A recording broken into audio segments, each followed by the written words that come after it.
Hey guys, welcome back. Now, having worked in the crypto market pretty much every single day for over 6 years, then you do tend to pick up a few things along the way and start seeing some patterns and trends. Now, although being able to predict the future is pretty difficult, in this video I'm going to be sharing my 5 biggest predictions for the crypto market over the coming years. Now, all of these are just for the next 1 to 2 years, so the next big bull run, and it's just my thoughts and opinions, not financial advice. So let me just grab my crystal ball, and are we ready? Let's do this.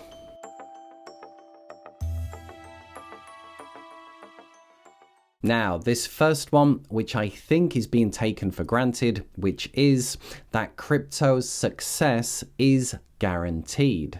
Just because crypto has followed a cycle of 2 years up and 2 years down doesn't guarantee that this is going to continue. In fact, when you have the leader of the world's largest economy, Joe Biden, doing everything he can to stop crypto's success is not guaranteed, especially if Biden gets in again next year. Think about it. Who do you think is behind Gary Gensler doing everything he can to stop crypto? And who wants a 30% tax on Bitcoin? That's right, Joe Biden. So my first prediction is this. Despite all of this, I think that Bitcoin over the next 1 to 2 years will break above $100,000.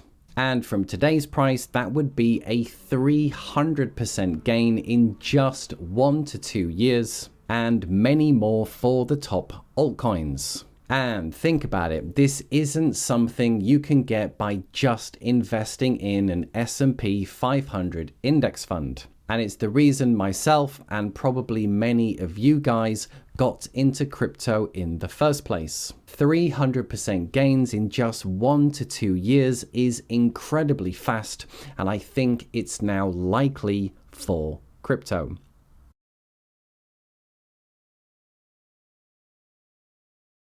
Now, my second prediction has to do with the terms crypto and cryptocurrency. As each week we always talk about crypto this and crypto that, but I think over the next couple of years, this is going to change. Unfortunately, I think the ugly truth is that crypto and cryptocurrency have a bit of a bad name, and it feels a little bit dirty, like some kind of speculative criminal activity. And so my prediction is this. These terms will evolve to either digital assets or blockchain technology, and the terms crypto will slowly begin to disappear. You will no longer be investing in crypto, but you'll be holding digital assets. When it comes to bringing in trillions of dollars of institutional money, will they want crypto or will they want digital assets? And when the governments around the world bring in regulation, will it be for crypto or digital assets? And when we talk about a brand new asset class, will it be crypto or will it be, of course, digital assets? And so over the next couple of years, I think crypto and cryptocurrency will slowly begin to disappear.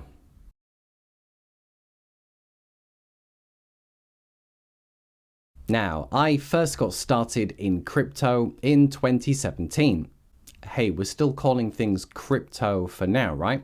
Okay, so with Bitcoin and Ethereum. Now, the great thing about Bitcoin is that it doesn't really have any major competitors for the digital money or store of value proposition. There's only Bitcoin. However, the problem with Ethereum being a smart contract is that this is an incredibly competitive space, and it feels like every single week a new Ethereum killer gets launched. When I first started, Ethereum was going to be killed way back in 2017, and then 2018, then 2019, and so on. And so for my third prediction is that in this next cycle, Ethereum is also not going to be killed and in fact will be stronger than ever. Even though it doesn't have the fastest TPS or lowest fees, there is a reason it's still the second biggest digital asset. You see, doesn't digital asset sound so much classier? The first mover advantage has given Ethereum the most developers, the biggest network.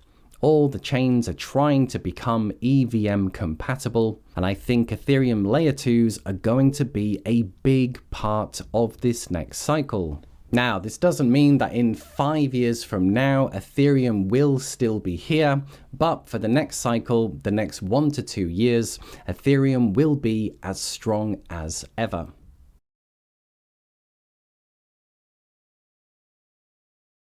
Now, having worked in traditional financial services for over 10 years, I did learn just how big a deal the 2008 Great Financial Crisis was. Banks were lending out money to people who really shouldn't be borrowing, their criteria was way too slack, and loads of people nearly lost their entire pension, as the S&P crashed by over 50%. Now, after 2008, the banking industry was forced to become much stricter and implement new policies, and all of this took years to go through, and some of the big ones were AML and KYC.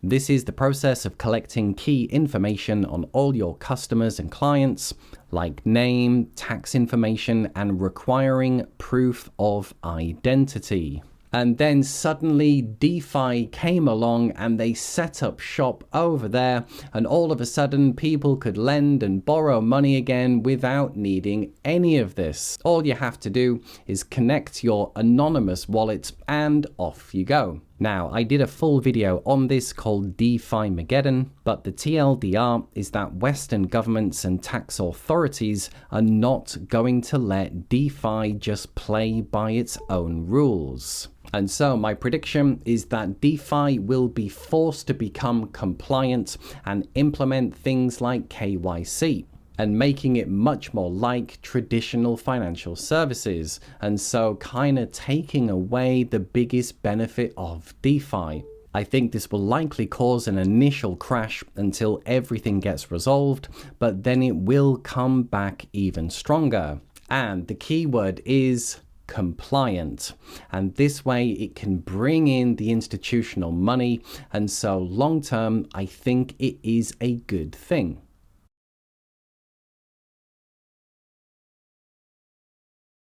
And finally, number 5 is something that happens when the bull market is back in full swing.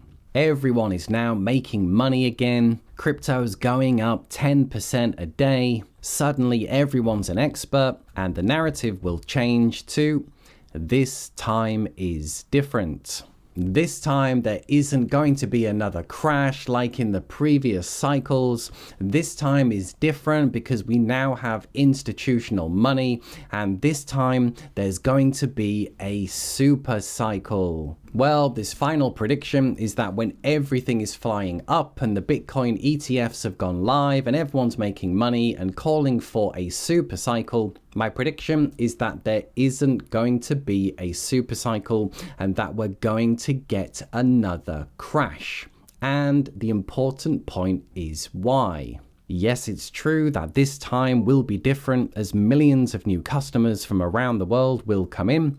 Yes, this time will be different as we will have new swanky legislation. And yes, this time will be different as we will have big institutional money coming in. However, because human beings are human beings, this is what I think will happen. People are going to send crypto prices into overvalued territory because of hype and speculation. And prices will go higher than they should legitimately be at. So prices will have to fall back down to undervalued territory before reverting back to the mean. It's the nature of cycles and the nature of human beings, fear and greed.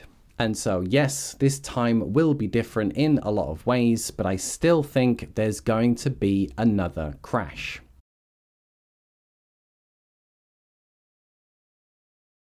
And so my 5 predictions were that Bitcoin will get above 100k in the next 1 to 2 years. Crypto will evolve to digital assets. Ethereum won't get killed anytime soon. DeFi will be forced to change. And when everything's kicking off, there won't be a super cycle and we will get another crash. So there you are, guys. Hope you enjoyed. Now tell me, what do you think about these 5 big predictions? Let me know your thoughts and comments below. But just remember to get rid of 100% of the comment spam and trading bots that plague these comments. We're trying out the new SuperThanks commenting system. So if you want to get your question or comment read and replied to, have a query, or just want to say thanks, then use SuperThanks below. And for now, just to say, if you did enjoy anything in the video, then drop a like, and a big thank you to everyone who does, and I'll see you in the next video. Bye for now.